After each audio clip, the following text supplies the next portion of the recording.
What we're going to do in the final exercise is to paint a cylinder with a checkerboard on it. This checkerboard is specially arranged so that the color of the light squares in shadow is the same as the dark squares in light. We're going to paint this with acrylic paint: cobalt blue, ultramarine blue, cadmium yellow, raw sienna, red oxide, quinacridone scarlet, ivory black, titanium white, and this is a neutral gray that I'll use for that special square. I've painted a swatch of it here, and in case you have a Pantone color matching book, that's 424C. This is a watercolor sketchbook, and the first step is to draw the cylinder with the help of this ellipse template. You don't have to use an ellipse template, but this is a 15-degree one, which is a fairly narrow ellipse. And once you have the center line of the long axis of the ellipse and a center line for the short axis, you can place the template down over that, and using either the outside or the inside of the slot, you can draw the ellipse. I want to make a bigger ellipse on the top and a smaller ellipse on the bottom to make it look like three-point perspective. So the bottom of the ellipse, the long axis, is here. Here's the other half of that upper ellipse. I'm drawing on the outside of that curve.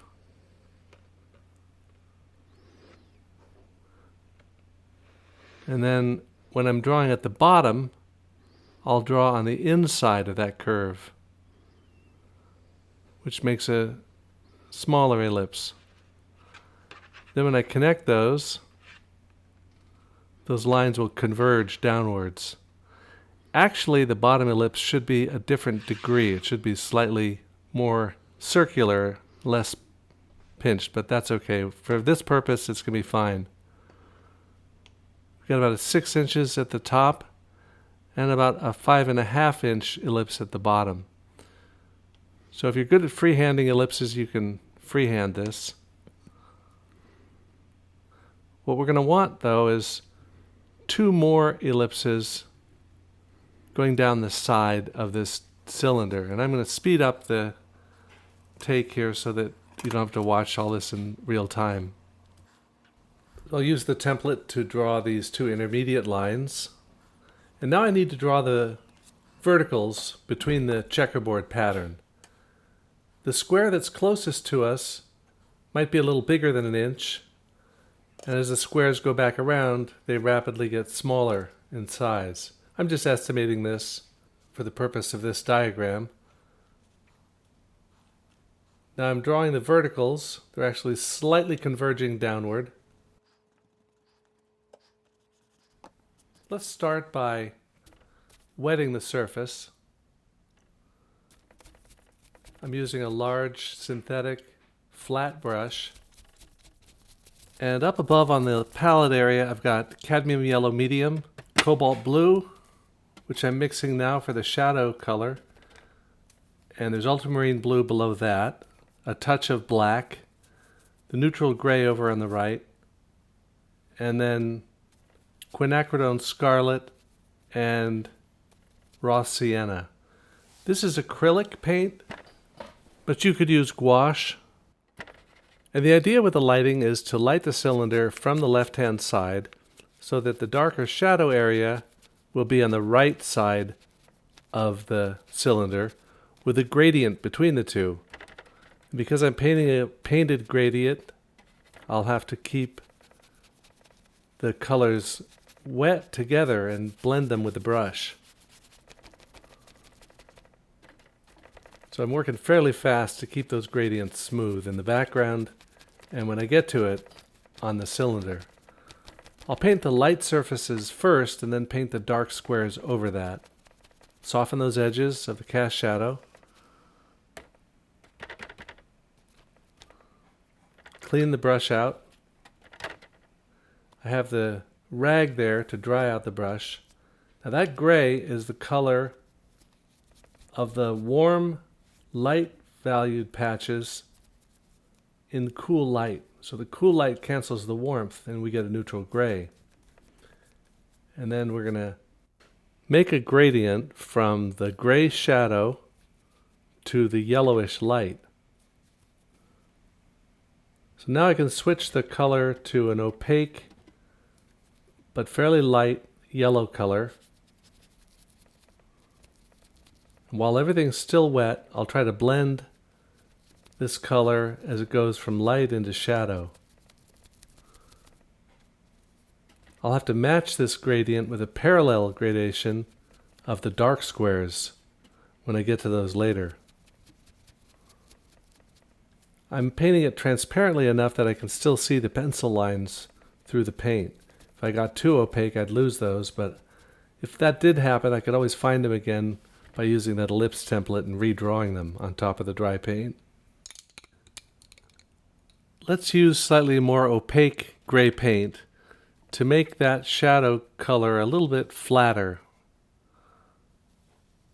And for the purposes of this diagram, we're going to want the light side fairly flat and the dark side, the shadow side, fairly flat with a soft gradient between them.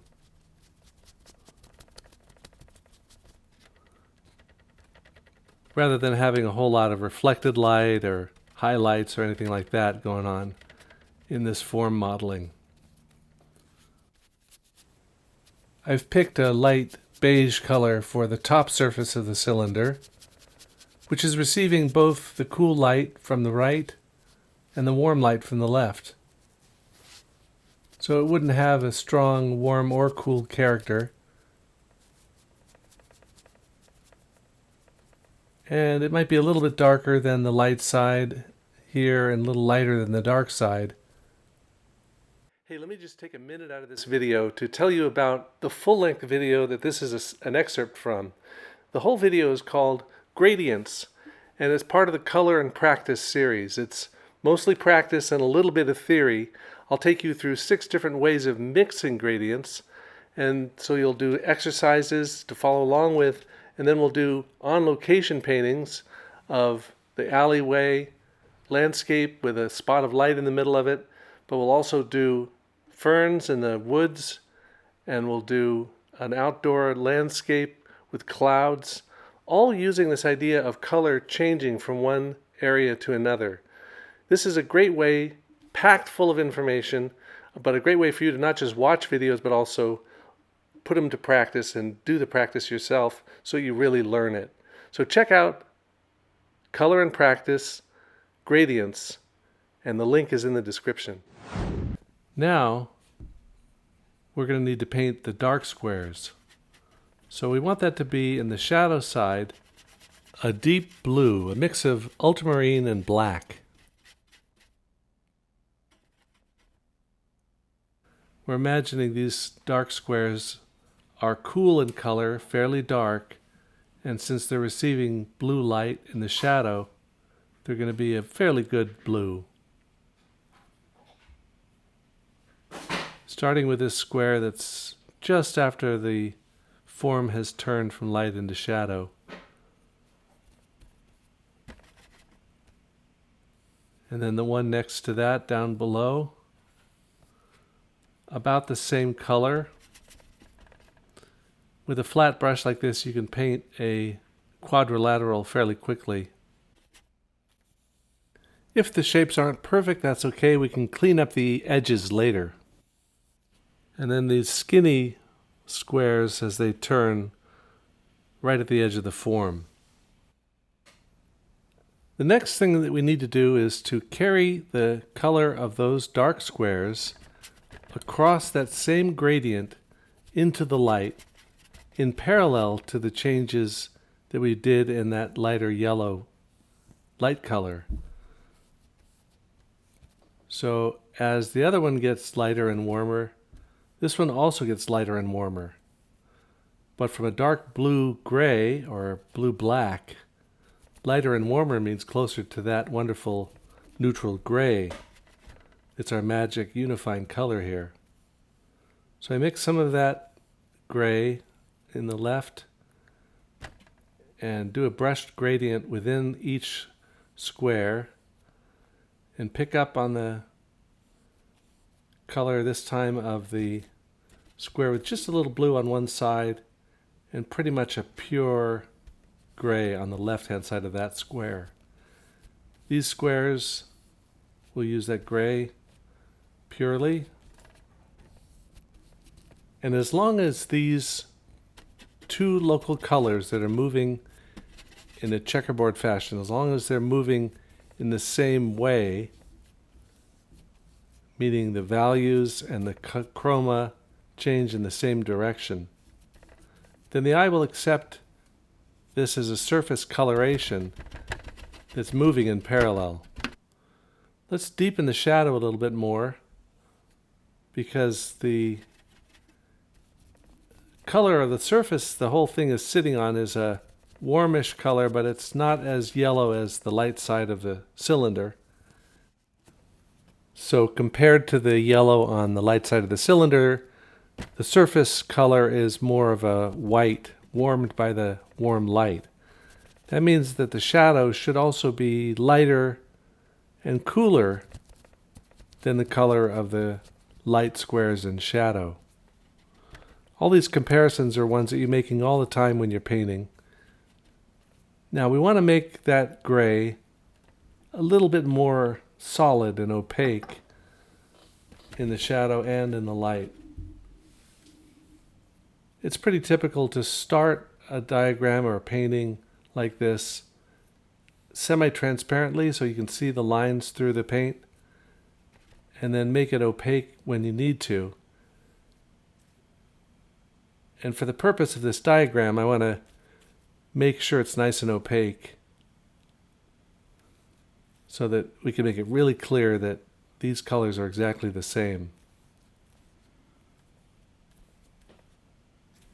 I'm using another flat brush here, but similar idea. Okay, now what can we do to sharpen up those lines? How about running a thin white line between the squares? The same color and value as the ground surface, like the paper that the thing is sitting on. So this set of white stripes will have to go through the same transformation, the same parallel gradient as all the other colors had to go through. Here it's just a white with a little yellow added, but it's whiter white than that yellow color. I'm using a rigger brush. Riggers are long, thin brushes that come to a point. Sometimes they come to a flat tip, but they let you paint thin lines that are consistently thin. Now as it comes into the shadow, it's that cerulean blue color. And now I have all these relationships and just want to clean up a few edges. Maybe I can make that near side of the top of the cylinder a little bit warmer to emphasize the warm light that's shining on it.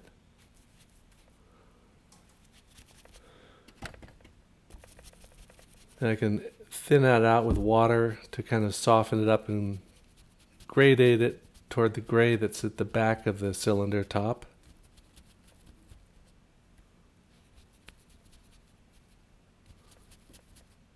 Too red. Let's use a little blue in there.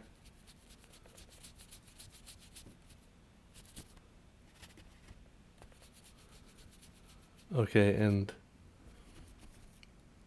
I can also put in a bit of a highlight edge along the top surface, or I can put a contact line where the thing touches the ground.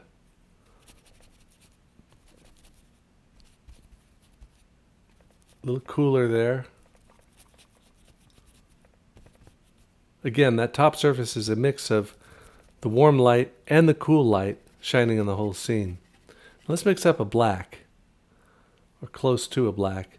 Use that real thin rigger and just make a thin contact line to show that this thing is sitting and touching on that surface. Most objects, when they're touching a surface, will do so on a nice sharp accent line. So hopefully you'll be convinced that the gray in this square, the dark gray in the light, is the same gray as this light square in the shadow. All this is just two-dimensional paint on paper, and if you follow this process of painting this diagram, you'll convince yourself that colors can be very changeable and that you can fool the eye by taking a gradient from light to shadow, from one color to another, doing two colors in parallel, and making the eye think it's seeing something that it's really not. It's a basic principle in painting. Try all these gradients: watercolor, the brush gradient, the brayer gradient, and try them until you get used to doing them, and then you'll have a real strong tool in your tool belt as a painter.